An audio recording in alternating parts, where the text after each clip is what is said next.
सबसे अच्छे तरीके की एसीएल सर्जरी कौन सी होती है और कौन सा एसीएल सर्जरी करवाने के बाद सबसे फास्ट रिकवरी होगी?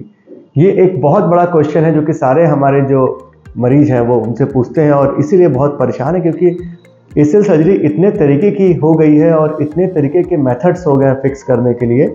कोई बोलता है कि बायोस्क्रू से फिक्स करेंगे, कोई बोलता है ऑल इनसाइड से फिक्स करेंगे और एक कोई बोलता है कि आपको फाइबर टेप लगाएंगे जिससे कि बहुत फास्ट रिकवरी हो जाएगी।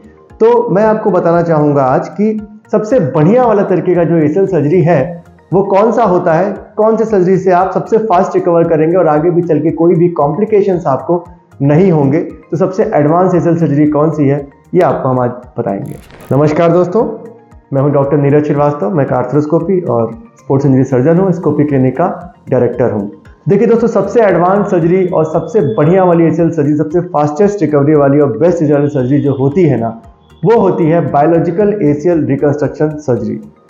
बायोलॉजिकल एसीएल रिकंस्ट्रक्शन सर्जरी का मतलब क्या हुआ? देखिए, बायोलॉजिकल मतलब हुआ कि जो आपकी बायोलॉजी है, जो आपके घुटने के अंदर एक्चुअल स्ट्रक्चर्स हैं, उसको प्रिजर्व किया जाए, कम से कम छेड़छाड़ किया जाए और नेचुरल एसीएल बना के दिया जाए बिना किसी आर्टिफिशियल चीज़ को यूज़ किए और आपके घुटने के अंदर बिना किसी आर्टिफिशियल चीज़ को डाले हुए। तो दोस्तों देखिए, आप तो ये जानते ही हैं कि विद टाइम सबको ये मालूम चल चुका है कि जो भी आर्टिफिशियल चीज़ें होती हैं, जो भी फॉरेन बॉडीज़ हमारे जोड़ में डालते हैं या कोई भी बॉडी में कोई भी बाहर की चीज़ अगर आने वाली है तो लॉन्ग टर्म में आपको ये नुकसान ही करेगी।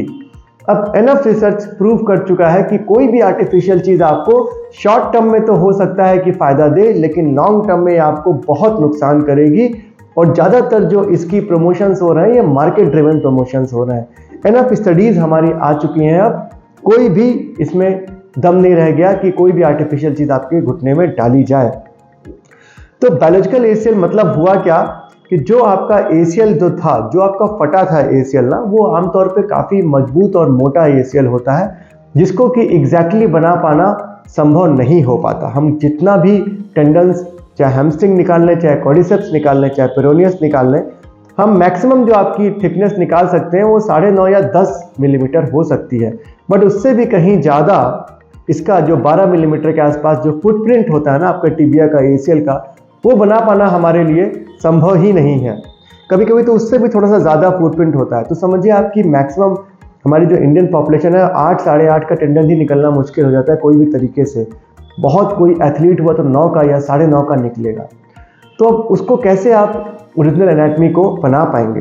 वहाँ पे आता है बायोलॉजिकल एसीएल, क्योंकि इसमें क्या करते हैं कि जो भी आपका एसीएल का बचा हुआ रेमिनेंट था ना, उसको आपके ग्राफ के साथ में हम जोड़ देते हैं। जिससे क्या होता है कि मान लो आपका एसीएल फटा तो कुछ हिस्सा जो उसका करीब 40 से 50% बचा हुआ था उसके साथ में ये ग्राफ को लगाया। इससे क्या हुआ कि जो एक्चुअल आपकी मोटाई थी ना टिबिया के पास, वो 12 मिलीमीटर के आसपास मिल जाती है आपको। प्लस क्या होता है कि जो उसमें नसों का गुच्छा होता है, जो उसमें ब्लड सप्लाई होती है, वो सब कुछ इंटैक्ट होती है, तो उससे हीलिंग बहुत फास्ट होती है।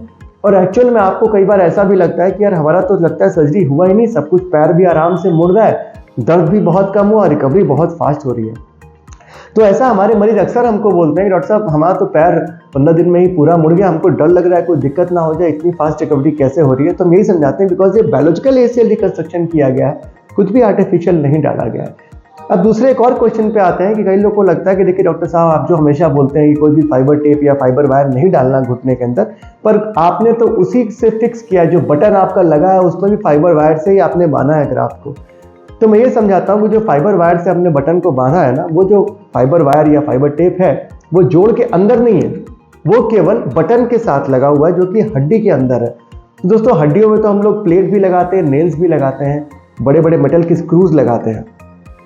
तो फाइबर टेप अगर बोन के अंदर है तो नुकसान नहीं कर रहा। नुकसान वो तभी करेगा जब आपके जोड़ के अंदर आ रहा है, आपके एसीएल के साथ। तो आपके एसीएल वाली जगह में कोई भी फाइबर टेप या कोई भी आर्टिफिशियल चीज़ नहीं होनी चाहिए।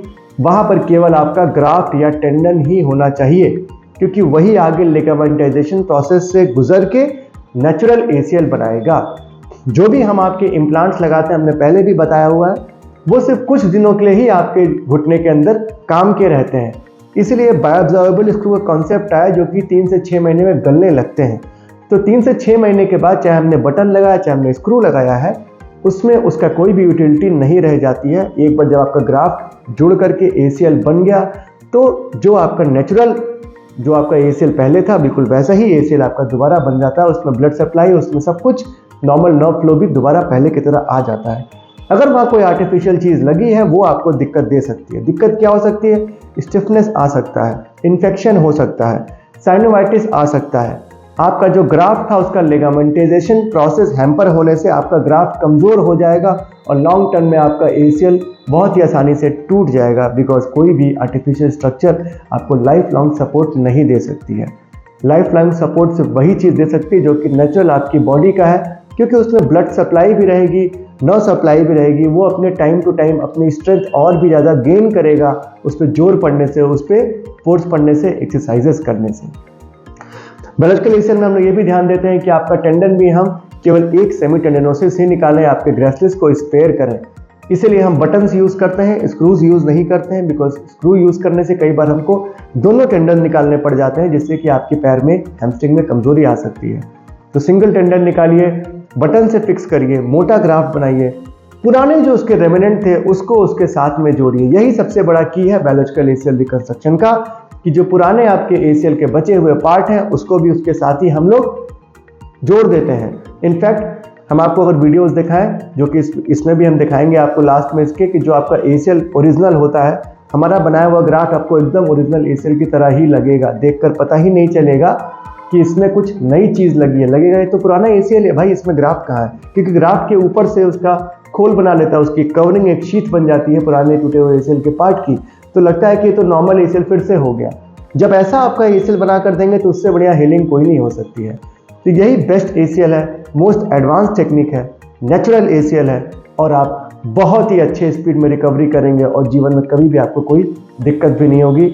आप बिल्कुल नॉर्मल लाइफ अपना जी सकेंगे, चाहे आप हाई एंड एथलीट हो, चाहे आप प्रोफेशनल रिक्रिएशनल प्लेयर हो, कुछ भी हो, चाहे आप आर्मी या पुलिस के एस्पिरेंट हो, चाहे वहाँ पे काम करते हो, सब कुछ पहले की तरह होगा अगर आपका बायोलॉजिकल ACL रिकंस्ट्रक्शन हुआ है। तो देखिए दोस्तों, ये था all about the best technique of ACL reconstruction. इसके बाद भी अगर आपको कोई डाउट्स होते हैं तो आपको हम कमेंट सेक्शन में लिख करके आप पूछ सकते हैं, आपको हम जवाब देंगे। जो हमारा WhatsApp नंबर डिस्प्ले होता है उस पर भी लिख करके हमसे पूछ सकते हैं, आपको हम जवाब देंगे। अपना ख्याल रखें, अपने ACL का, अपने घुटनों का ख्याल रखें।